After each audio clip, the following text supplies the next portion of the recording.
ఒక పులి తన పిల్లల్ని పెంచడానికి ఎన్ని కష్టాలు పడుతుందో వీడియో చూశాను. పిల్లల్ని ఒక చోట పెట్టి ఫుడ్ తేవడానికి అడవిలోకి వెళ్తే ఏ నక్కలు వచ్చి పిల్లల్ని తినేస్తాయో లేదా గెద్దలు వచ్చి ఎత్తుకుపోతాయో తెలియదు. ప్రతి క్షణం భయం, అనుక్షణం అలర్ట్గా ఉండాలి పిల్లలు పెంచాలంటే. మన తల్లి కూడా ఒక పులే.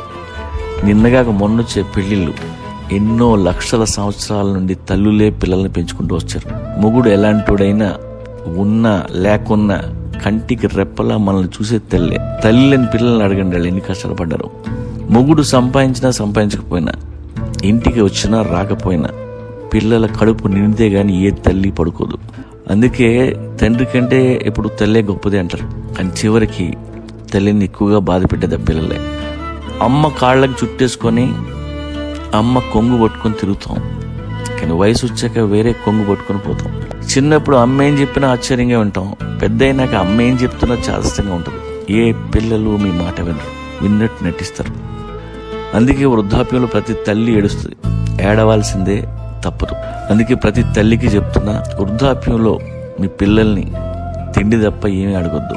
ఆశలు తగ్గించుకోండి, ఆరాటం తగ్గించుకోండి, నవ్వుతూ కనిపించండి, ఆరోగ్యం కాపాడుకోండి, వీలైతే ఒంటరిగా బ్రతకండి. ఇప్పటి నుండి ప్రిపేర్ అవ్వండి. అడ్డాల్లోనే బిడ్డలు, గడ్డాలు వచ్చినా కాదు.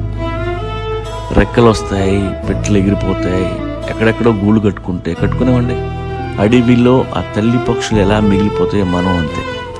వయసు మళ్ళీ మనం పసిపిల్లల్లాగా తయారవుతాం. మోకాళ్ళు నీరసించి తప్పటడుగులు వేస్తాం. కొన్ని గుర్తుంటాయి, కొన్ని గుర్తుండవు. అన్నం ముద్దు తింటుంటే చేతులు నొక్కుతుంటాయి, మాటలు సరిగ్గా రావు. ఎదురుగా పిల్లలు ఉంటారు, అమ్మా అని పేదాలు కదులుతుండే కానీ ప్రాణాలు పోతాయి. అంతే జీవితం.